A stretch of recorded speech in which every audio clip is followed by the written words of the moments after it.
Hello guys, most welcome. हम कर रहे हैं कॉर्पोरेट अकाउंटिंग। चैप्टर चल रहा है हमारा valuation of goodwill and shares, जिसमें सबसे पहले हमने वैल्यूएशन ऑफ गुडविल को स्टार्ट किया। इस वैल्यूएशन ऑफ गुडविल के बहुत सारे फॉर्मूलाज चार्ट के फॉर्म में मैंने आपको करवा दिए। उसके बाद उसके कुछ सिंपल क्वेश्चन भी करवा दिए। आज भी मैं वैल्यूएशन ऑफ गुडविल का एक क्वेश्चन कराऊंगा, लेकिन ये सिंपल नहीं है, एक स्पेशल क्वेश्चन है और अभी तक जो हमने क्वेश्चन किए हैं उनसे थोड़ा अलग है। और एग्जाम में अगर ये क्वेश्चन आ जाता है तो बहुत इजी होता है, लेकिन अगर आपने ये इस टाइप के क्वेश्चन पहले नहीं समझ रखे हैं तो आप फिर इसको अटेंड भी नहीं कर पाओगे।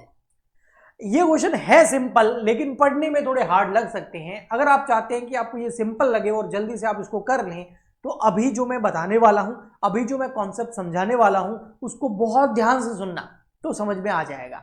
मेरे वर्ड्स पे फोकस करना तो समझ में आ जाएगा। ठीक है, अब ये है क्या समझना। अभी तक जो हमने वैल्यूएशन ऑफ गुडविल के क्वेश्चंस किए ना, हाँ बिल्कुल किए, वो बहुत सिंपल थे। क्यों? क्योंकि उन क्वेश्चंस के अंदर आपको नॉर्मल प्रॉफिट्स दे रखे होते थे। जैसे आपको 5 साल के प्रॉफिट दे रखे हैं 2010, 11, 12, 13, 14, ठीक है। और वो 5 साल के जो प्रॉफिट है आप उनको लेकर के एवरेज प्रॉफिट कैलकुलेट कर लेते थे या फिर सुपर प्रॉफिट कैलकुलेट कर लेते थे, और एवरेज और सुपर प्रॉफिट के बेस पर आप गुडविल कैलकुलेट कर लेते थे। ठीक है, जैसे 5 साल का अगर एवरेज प्रॉफिट निकालना है तो आप क्या करते थे, 5 साल के प्रॉफिट को जोड़ते थे और उसमें 5 का डिवाइड कर देते थे। अगर वेटेड एवरेज प्रॉफिट निकालना है तो 5 साल के प्रॉफिट को वेट से मल्टीप्लाई करेंगे तो प्रोडक्ट आएगा, और उस प्रोडक्ट के अंदर टोटल वेट का डिवाइड करके हम वेटेड एवरेज प्रॉफिट निकाल देते थे, जो कि अपने आप में एक एवरेज प्रॉफिट है। और फिर उस एवरेज प्रॉफिट के बेसिस पे या तो सुपर प्रॉफिट निकालते थे या फिर डायरेक्ट गुडविल कैलकुलेट कर लेते थे। Simple, okay. लेकिन अब क्वेश्चंस के अंदर जो आपको प्रॉफिट्स दे रखे होंगे उसको आप डायरेक्ट नहीं ले सकते, मतलब वो नॉर्मल प्रॉफिट नहीं है, वो एबनॉर्मल प्रॉफिट है, क्योंकि उसके अंदर एबनॉर्मल एक्सपेंडिचर, लॉस और एबनॉर्मल इनकम या प्रॉफिट ऐड या लेस है। अब मैं एग्जांपल से समझाता हूं क्या है। सबसे पहले इस क्वेश्चन के अंदर देखिए, यहां पर इससे समझाता हूं। फॉर प्रॉफिट दे रखे हैं लास्ट 5 ईयर के आपको, ठीक है, पिछले 5 साल के आपको प्रॉफिट दे रखे हैं, ठीक है। और ये प्रॉफिट है 2010 का, आपको दे रखा है 32,000 रुपए का, 2011 का दे रखा है 21,000 रुपए का, फिर 2012 का 28,000, 2013 का 26,000 और 2014 का दे रखा आपको 25,000। तो 5 साल के प्रॉफिट दे रखे। अब इन 5 साल के प्रॉफिट को लेंगे, या तो सिंपल या वेटेड एवरेज प्रॉफिट कैलकुलेट कर लेंगे, कोई प्रॉब्लम नहीं है ना। यहां तक अच्छा लग रहा है, ओके, सिंपल लग रहा है क्वेश्चन। अब यहां बोल भी रखा है, देखो वेट दे रखे हैं आपको।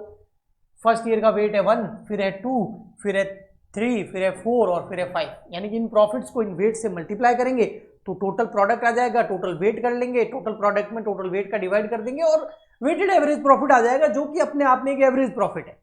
और फिर एवरेज प्रॉफिट के बेसिस पर हम गुडविल कैलकुलेट कर लेंगे, है ना। बहुत आसान लग रहा है ना, बिल्कुल। बट ये नॉर्मल प्रॉफिट नहीं। क्यों? क्योंकि यहां पर देखा हुआ है, you are further inform that, in profit से रिलेटेड हमको 3 पॉइंट दे रखे हैं, देखो, यानी कि ये एबनॉर्मल प्रॉफिट है। अब एबनॉर्मल प्रॉफिट होता क्या है और नॉर्मल प्रॉफिट क्या होता है, थोड़ा सा समझाता हूं, प्लीज फोकस करना मेरे वर्ड्स पे, आपको सीधा डायरेक्ट समझ में आ जाएगा, ज्यादा इधर उधर कुछ करने की जरूरत नहीं। देखो, नॉर्मल प्रॉफिट वो होता है जो बिजनेस की नॉर्मल एक्टिविटीज से होता है। एक बिजनेस है और वो बिजनेस जो है कोई प्रोडक्ट सेल कर लेता है, मान लेते हैं कैलकुलेटर बेचने का बिजनेस है, मैन्युफैक्चरिंग करते हैं और बेचते हैं, तो कैलकुलेटर बेचे, उससे हमारे पास सेल्स आ गई, और उसमें से इस कैलकुलेटर को बनाने में, इसको बेचने में, है ना, जो यानी कि मैन्युफैक्चरिंग और एडमिनिस्ट्रेटिव या डायरेक्ट और इनडायरेक्ट एक्सपेंडिचर हमने लेस कर दिए, तो हमारे पास में प्रॉफिट आ गया, वो हमारा नॉर्मल प्रॉफिट होता है। बट इसके अंदर अगर मैंने कुछ ऐसे एक्सपेंडिचर लेस कर दिए और इसके अंदर ऐसे कुछ प्रॉफिट्स ऐड कर दिए जो कि डे टू डे लाइफ या उस बिजनेस की नॉर्मल एक्टिविटीज से नहीं होते हैं, जैसे लॉस बाय फायर। क्या आग डेली डेली लगती है क्या? नहीं, कोई 10, 15, 20 साल में हो सकता है एक बार कभी एक्सीडेंटली हो जाए। तो लॉस बाय फायर अपने आप में एक एबनॉर्मल लॉस है, और अगर आपने उसको पीएनएल अकाउंट के डेबिट में दिखा दिया तो उससे आपका नेट प्रॉफिट कम हो गया। बट ये जो प्रॉफिट आया है ना, ये अब एबनॉर्मल हो गया, नॉर्मल नहीं है, क्योंकि इसमें से मैंने एक ऐसा एक्सपेंडिचर लेस कर दिया, एक ऐसा लॉस लेस कर दिया जो डे टू डे बिजनेस में नहीं होता है, नॉर्मल नहीं है वो। तो उस लॉस को मैं उस ईयर में जाके वापस ऐड कर दूंगा ताकि वो नॉर्मल प्रॉफिट आ जाए। फॉर एग्जाम्पल के लिए आपका प्रॉफिट आ रहा था 1 लाख रुपए, लेकिन 20,000 आपका लॉस बाय फायर हो गया, तो आपका नेट प्रॉफिट आ गया 80,000। हम 80 नहीं लेंगे, हम उसमें 20,000 प्रॉफिट जो लॉस बाय फायर है वो ऐड कर देंगे, हम 1 लाख रुपए लेंगे। आया। ऐसे कैसे, कोई एसेट बेच दी उससे कोई प्रॉफिट हो गया, या फिर सबसे बेस्ट एग्जांपल है और इसमें भी आएगा, आपने मशीनरी परचेज कर ली या कोई एसेट परचेज कर ली और आपने उसको, जो कि एक कैपिटल एक्सपेंडिचर है, आप उसको पीएनएल अकाउंट में नहीं दिखा सकते, हाँ उस मशीन के ऊपर लगने वाले डेप्रिसिएशन को दिखा सकते हैं, लेकिन आपने क्या किया, वो कैपिटल एक्सपेंडिचर को रेवेन्यू एक्सपेंडिचर की तरह ट्रीट कर लिया। यानी आपने क्या किया कि जो पूरा का पूरा मशीन परचेज किया था वो पूरा एक्सपेंडिचर पीएनएल के डेबिट में दिखा दिया। आप नहीं दिखा सकते तो उसको भी वापस ऐड करना होगा, हाँ उसके ऊपर लगने वाले डेप्रिसिएशन को हम लेस कर देंगे। आई होप आपको इन दो एग्जांपल से समझ में आ गया होगा। नॉर्मल प्रॉफिट वो होता है जो डे टू डे बिजनेस में होता है, एबनॉर्मल प्रॉफिट वो होता है जिसमें कुछ एबनॉर्मल एक्टिविटीज या तो ऐड है या लेस है, तो इसका इफेक्ट हम खत्म करेंगे। तो आइए पढ़ते हैं। सबसे पहले ये जो प्रॉफिट्स है ये मैं लिख देता हूं, आप इस तरीके से बनाना तो आपको बहुत अच्छे से समझ में आएगा। देखो कैसे,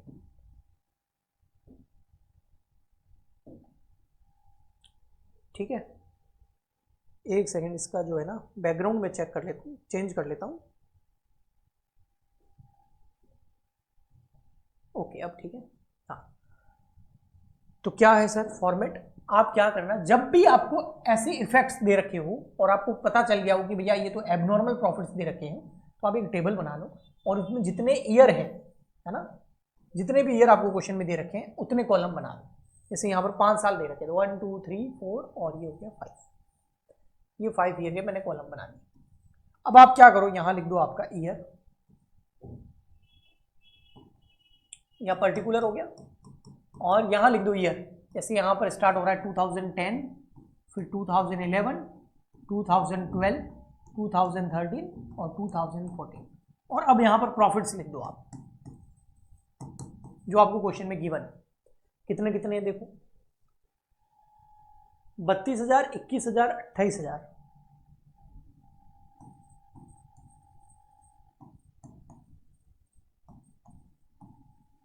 ठीक है, फिर दे रखा है 2013 का 26,000 एंड 25,000 2014 का 26 25 लिख दिया। हाँ अब इनमें कुछ हमें एड लेस करेंगे ताकि इसके अंदर जो भी एबनॉर्मल इफेक्ट है वो खत्म हो जाए, ठीक है, और ये नॉर्मल प्रॉफिट में कन्वर्ट हो जाए। अगर ये सब कुछ नहीं दे रखा होता ना तो यही प्रॉफिट लेके मैं गुडविल कैलकुलेट कर लेता, एवरेज प्रॉफिट निकाल देता, वेटेड एवरेज प्रॉफिट निकाल देता। फर्स्ट पॉइंट, ऑन अक्टूबर 1 2014, 1 अक्टूबर 2024 को क्या हुआ देखो, ऑन अक्टूबर 1 2014। अच्छा ये कुछ नहीं बोला हुआ तो कैलेंडर ईयर मानूंगा, यानी कि जनवरी में हमारा ईयर स्टार्ट होगा और दिसंबर में खत्म होगा। समझ में आ गया, सारे ईयर ऐसे ही माने जाएंगे। कैलेंडर ईयर मान रहा हूँ, फाइनेंशियल ईयर नहीं मान रहा हूँ, अप्रैल मार्च नहीं मान रहा हूँ, मैं क्या मान रहा हूँ, जनवरी में ईयर स्टार्ट हुआ और दिसंबर में कंप्लीट हुआ। ओके जी, क्योंकि क्वेश्चन में कुछ दे नहीं रखा और ऐसा भी नहीं बोल रखा है 10 11 11 12, ऐसा भी नहीं बोल रखा है, इसलिए ओके। तो अक्टूबर 1 2014 यानी कि 1 अक्टूबर 2014 को क्या हुआ, अ पार्किंग लॉट वाज कंस्ट्रक्टेड, यानी कि एक बिल्डिंग कंस्ट्रक्ट की, और बिल्डिंग जो होती है ना वो एक तरह का कैपिटल एक्सपेंडिचर होता है, फॉर ₹40,000, और उस बिल्डिंग को, उस पार्किंग लॉट को कंस्ट्रक्ट करने में 40,000 रुपए लगे। Same was charge to revenue, but ये 40,000 पूरे के पूरे 2014 के पीएनएल में दिखा दिए, पीएनएल के डेबिट में दिखा दिया, इसको रेवेन्यू एक्सपेंडिचर की तरह ट्रीट कर दिया, ना कि कैपिटल एक्सपेंडिचर की तरह। हम ऐसा नहीं कर सकते, ये तो बैलेंस शीट का आइटम है, ये तो बिल्डिंग एक तरह की एसेट है, इसके ऊपर लगने वाले डेप्रिसिएशन को पीएनएल के डेबिट में डाल सकते हैं, लेकिन ये खर्चा पीएनएल के डेबिट में थोड़ी डाल सकते हैं, लेकिन इन्होंने डाल दिया, यानी कि पीएनएल के डेबिट में दिखा दिया। इसका मतलब 2014 का प्रॉफिट 40,000 से कम कर दिया, तो अब हम वापस क्या कर देंगे, उसको बढ़ा देंगे, हम कर देंगे ऐड पार्किंग लॉट, जो कि एक तरह का बिल्डिंग 2014 में लेस किया था ना, तो वापस ऐड कर। आगे पढ़ते हैं, अब आगे क्या, द सेम वो चार्ज टू रेवेन्यू, ठीक है। अब क्या करना है हमको, एक तो इफेक्ट खत्म करना है, और डेप्रिसिएशन कितना 10% per annum was not charge on this asset. जब एसेट माना ही नहीं तो उसके ऊपर हमने डेप्रिसिएशन लगाया ही नहीं, अब हम उसको एसेट मान रहे हैं तो हमने जो उसको पीएनएल के डेबिट में दिखा के खर्चा दिखाया था उस खर्चे को खत्म कर दिया, यानी कि वापस ऐड कर दिया, पहले प्रॉफिट कम किया फिर वापस बढ़ा दिया। अब उसके ऊपर क्या दिखाना है, डेप्रिसिएशन दिखाना है, कितना 10% पर एनम, तो लेस करो डेप्रिसिएशन, क्योंकि डेप्रिसिएशन से तो प्रॉफिट कम होता है। 10% पर एनम कितना है, 40,000, कितना परसेंट, 10%, क्या पूरे साल का है, नहीं, ये हमने पार्किंग लॉट कंस्ट्रक्ट कब किया, बिल्डिंग कब बनाई, ये बनाई हमने 1 अक्टूबर 2014 को। तो अक्टूबर, नवंबर, दिसंबर, केवल 3 महीने यूज हुई 2014 के अंदर, तो 3 महीने का डेप्रिसिएशन लगेगा। मैं फिर बोल रहा हूं कैलेंडर ईयर मान रहा हूं मैं, यानी कि दिसंबर में हमारा ईयर एंड हो जाएगा, तो ये 3 महीने का डेप्रिसिएशन। तो 40,000 का 10% इंटू 3/12, 1,000 रुपये, ये लेस हो जाएगा डेप्रिसिएशन। तो सर डेप्रिसिएशन ओनली 2014 में ही लेस होगा क्या? हाँ, क्यों? क्योंकि हमने एसेट परचेज ही 2014 के अक्टूबर में की थी। अगर हम बिल्डिंग का यहाँ परचेज करते ना, तो 40,000 यहाँ ऐड हो जाते और डेप्रिसिएशन यहाँ भी लगता है, यहाँ भी लगता है, यहाँ भी लगता है, यहाँ भी लगता है। हो गया। नेक्स्ट, सेकंड पॉइंट, बहुत ही अच्छा पॉइंट है। द क्लोजिंग स्टॉक, देखो क्लोजिंग स्टॉक की बात कर रहा है। The closing stock for the year 2013, 2013 का क्लोजिंग स्टॉक की बात कर रहा है, वॉज अंडर वैल्यू। अब देखो भैया, सबसे पहले तो एक चीज समझो। क्या सर? मैं बताता हूं, ये क्लोजिंग स्टॉक और ओपनिंग स्टॉक क्या होता है पता है? मैं दोनों का आपको बना के बताता हूं। फॉर एग्जाम्पल के लिए, ये हमारा ट्रेडिंग अकाउंट है 2013 का, और ये ट्रेडिंग अकाउंट है 2014 का। ये बोल रहा है यहां क्लोजिंग स्टॉक, ठीक है, ये क्रेडिट है और ये डेबिट, ये आपका डेबिट और ये क्रेडिट। क्रेडिट अगर बढ़ता है तो हमारा प्रॉफिट बढ़ेगा, और अगर क्रेडिट साइड कम होती है तो प्रॉफिट कम होता है। मैं एग्जांपल के लिए बता देता हूं, जैसे फॉर एग्जांपल के लिए अगर मैं क्लोजिंग स्टॉक कर दूं 1 लाख और कुछ भी नहीं है, तो आपका प्रॉफिट देखो जीपी क्या हो जाएगा, 1 लाख हो जाएगा। अगर मैं क्लोजिंग स्टॉक कर दूं 20,000, तो आपका प्रॉफिट कितना हो जाएगा? 20,000। यानी कि क्लोजिंग स्टॉक क्रेडिट साइड में होता है, इनकम साइड में होता है। अगर क्लोजिंग स्टॉक बढ़ाएंगे तो जीपी बढ़ेगा, और क्लोजिंग स्टॉक कम करेंगे तो जीपी कम हो जाएगा। अब इन्होंने क्या किया, क्लोजिंग स्टॉक जो है ना वो अंडर वैल्यूड था। अंडर वैल्यूड समझते हो? अंडर वैल्यूड कितने से? 3,000 रुपए से। अंडर वैल्यूड का मतलब क्लोजिंग स्टॉक 3,000 से हमने कम दिखा रखा है, और अगर क्लोजिंग स्टॉक 3,000 से हमने कम दिखाया होगा तो हमारा प्रॉफिट क्या हुआ होगा? कम। अब मैं कह रहा हूं कि क्लोजिंग स्टॉक को बढ़ा दो।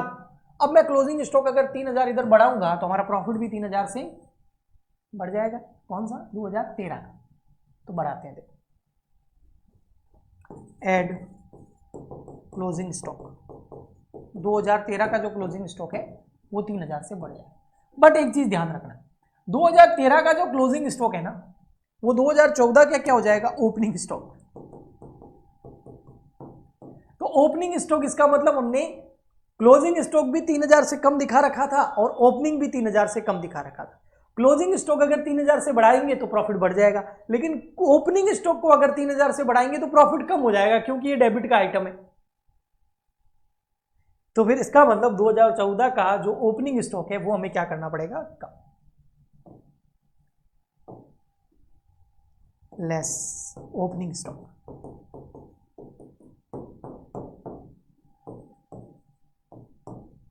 नेक्स्ट, अगला हमारा है point, an annual insurance, an annual insurance premium 5,000 was not been taken into accounts during any of the year।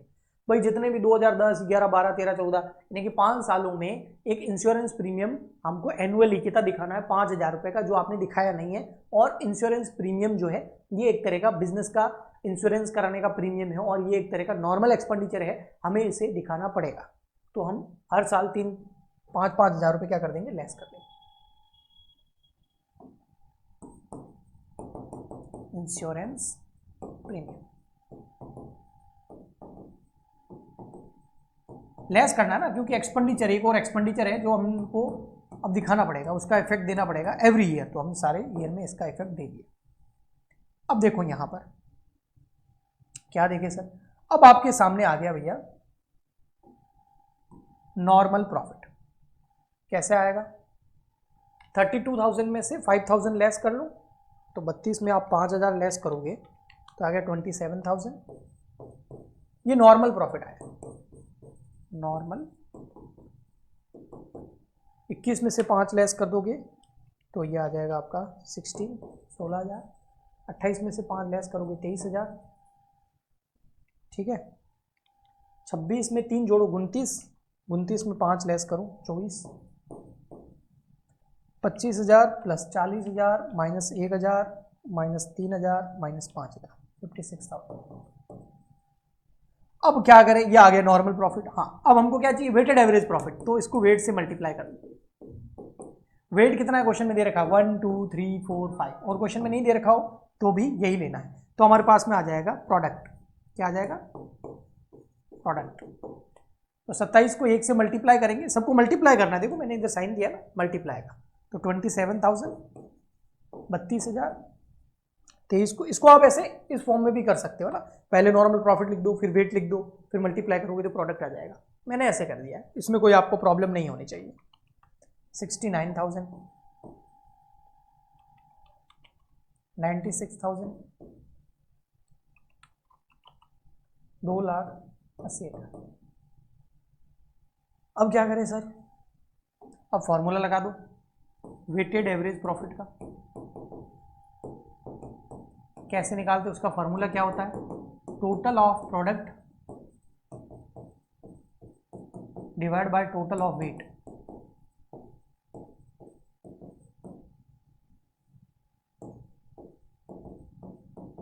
Total of product यानी कि ये 27,000 प्लस 32,000 प्लस 69,000 प्लस 96,000 प्लस 2,80,000, और टोटल ऑफ वेट का मतलब ये 1 प्लस 2 प्लस 3 प्लस 4 प्लस 5। तो देखो भाई 5 8 9 और 10 और ये हो गए 15। ऊपर वाली मैं टोटल कर लेता हूँ, 27,000 32,000 69,000 96,000 2,80,000, क्योंकि 5,04,000। इस 5,04,000 में डिवाइड कर दो 15 का, 33,600। ये आ गया वेटेड एवरेज प्रॉफिट, जो कि एक तरह का एवरेज प्रॉफिट ही है। अब गुडविल कैसे कैलकुलेट करनी है, एवरेज प्रॉफिट तो निकाल दिया, वो यहाँ लिखा हुआ है पॉइंट नंबर 4 के अंदर, you are required to calculate the goodwill of this firm on the basis of 3 year purchase of the weighted average profit. यानी कि वेटेड एवरेज प्रॉफिट यानी कि एवरेज प्रॉफिट ले लो और उसको 3 से मल्टीप्लाई कर दो, यानी कि नंबर ऑफ परचेज ईयर है। तो गुडविल कैसे है, नंबर ऑफ परचेज मेथड लग रहा है, number of purchase year method, goodwill आएगी आपका एवरेज प्रॉफिट यानी कि ये वेटेड एवरेज प्रॉफिट, और उसको मल्टीप्लाई कर दो नंबर ऑफ परचेज ईयर, जो कितना दे रखा है 3, ये तो 3 दे रखा है ना, 3 ईयर परचेज। तो भैया एवरेज प्रॉफिट ले लो, ये रहा 33,600 मल्टीप्लाई बाय 3,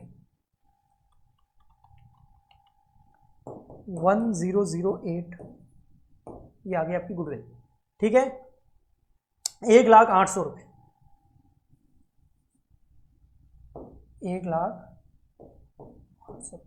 एक चीज समझना सर, ये इतना झंझाल क्यों किया, डायरेक्ट प्रॉफिट क्यों नहीं ले लिए, ये जो प्रॉफिट्स दे रखे थे ना ये वाले, ये डायरेक्ट ले लेते ये वाले, और इसको वेट से मल्टीप्लाई कर देते, वेटेड एवरेज प्रॉफिट निकाल के 3 से मल्टीप्लाई कर देते। नहीं, क्योंकि ये नॉर्मल प्रॉफिट नहीं है, उसमें ये एबनॉर्मल चीजें हो रखी हैं, तो इसका इफेक्ट मुझे पहले इसमें से खत्म करना था, फिर नॉर्मल प्रॉफिट आया, उसको वेट से मल्टीप्लाई करके वेटेड एवरेज प्रॉफिट निकाला, और फिर गुडविल कैलकुलेट करें।